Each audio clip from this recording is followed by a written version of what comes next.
Fesses, mas assim, dentro do processo que eu faço, né, eu faço um resgate da criança e lá atrás, é que agora eu estou tentando ver onde que eu vou encaixar a focalização aí no futuro, né, ainda não consegui. Mas aí eu vou lá, eu faço a pessoa vivenciar o que ela passou, ressignificar aquilo para ela se contatar, para ela ter o contato com o sabotador dela e passar a performar com ele, né? Tentar novos comportamentos mediante aquilo que ela trouxe de conhecimento. Não que eu vou pedir para ela ir contra. Primeiro eu trago para consciência, ela vê. Não sei, vamos ver no futuro aí de Vai dar entrar um com a nozinho na sua cabeça isso que eu vou te É falar. isso que eu tô vendo, eu já tô. Já tá, claro. Assim, as abordagens, elas partem de lugares, né? Então, assim, você vai perceber que algumas abordagens, elas partem de lugares diferentes de mindset. Então, a focalização nessa abordagem do relacionamento interior, a Anne, o mindset que ela parte é de aceitação radical do todo. Esse é o mindset dela. Então, na visão dela, quando você lida com algo que a gente pode metaforicamente chamar de criança ferida, ela acredita e ela nos convida a viver a experiência de que se eu acolho aquilo que pode ter um nome inicial de criança ferida, mas eu não fico preso a esse nome ou a esse rótulo, porque isso é um nome dado a alguma coisa em nós. Aquilo em mim talvez não se sinta uma criança ferida. Talvez ela se daria outro nome. Então, nessa visão, nesse mindset, a gente permite que aquilo em nós se revele a partir de si mesmo. A gente não parte de pressupostos iniciais. Entende? De criança ferida, sabotador. Não, a gente abre mão de qualquer ideia para permitir que aquela vivência em mim, ou que aquilo que mora em mim, se revele a partir de si mesmo. Então, é um outro mindset dessa visão, né, da focalização no relacionamento interior. E o outro ponto é, quando eu percebo que há algo em mim que talvez eu desse o nome de sabotador, e eu abro mão desse nome, me permite também me relacionar mais fácil com isso em mim, porque é muito mais fácil me relacionar com qualquer coisa em mim que tenha qualquer nome do que alguém que eu já olho para ele e falo, isso aqui é um sabotador. Uhum. Primeiro porque dá medo. E a chance da gente se identificar com algo que tem medo, e aí eu já não estou mais em self-presence, eu estou sendo alguém que tem medo daquilo que sabota. E aí o outro ponto de vista é, se eu sou aquele que é chamado de sabotador, qual é a chance que eu tenho de me relacionar com você, me abrir com você, se você já me olha sendo um sabotador?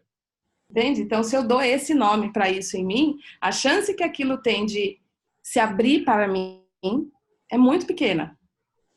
Porque ele já está sendo julgado, ele já tem uma crítica implícita. Muito bem, então a gente tem esse mindset desse lado. Desse outro lado, de outras abordagens que trabalham com essa questão de sabotador interno, criança ferida, parte-se desse mindset que você precisa controlar aquilo em você que te faz mal.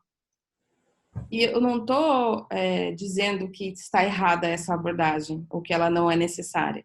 Para algumas questões em nós, que eu considero mais de nível prático, é possível que algumas estratégias sejam suficientes para mudar alguma coisa.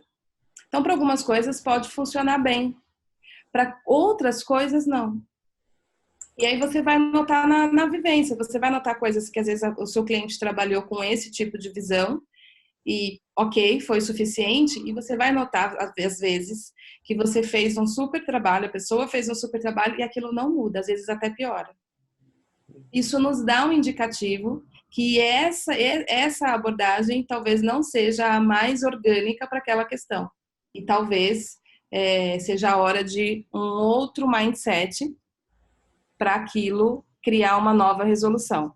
Se a gente considerar isso do pensamento sistêmico, da visão quântica, até do próprio Einstein, ele dizia, né, que a solução nunca está na instância do problema, está numa outra instância. Dentro da visão da focalização, essa outra instância é esse espaço que percebe. O Jung falava da função transcendente.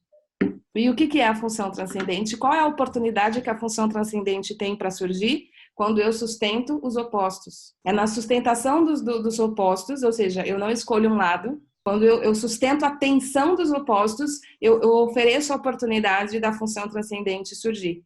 Não é isso? Então, a gente olhar o Jung, a gente vai encontrar também essa visão, que é onde eu permito que aquilo exista do jeito que é, eu sustento, que a gente aqui chama de self-presence, ou estar presente com aquilo, e eu simplesmente eu procuro relaxar naquilo, ficar confortável no desconforto. Eu tô calma, eu tô tranquila, e eu tô aqui com aquilo em mim que se sente nervoso, bravo, irritado, com medo, seja lá o que for. E eu digo, olá, eu tô aqui com você. Tudo bem que você se sinta assim. E aí, a gente acabou de criar um forno ou um recipiente alquímico. E ao fazer isso, aquilo pode se transformar. Do mesmo jeito que, se eu crio um forno adequado para uma massa, ela tem a oportunidade de virar um bolo. Agora, se eu coloco lá a massa e aquela massa precisa de 220 graus e eu fico com um foguinho de 100, pode ser que não vire ou vire alguma coisa meio... Então, também a gente precisa adequar o tamanho do forno ou a quantidade de temperatura de acordo com a massa que a gente está assando. Né? Então, é isso que eu digo. Às vezes, um mindset para algum tipo de questão pode ajudar e resolver algumas coisas, às vezes não. E aí você vai perceber também pelo resultado, né? Como é que aquilo na pessoa mudou ou como é que a pessoa mudou.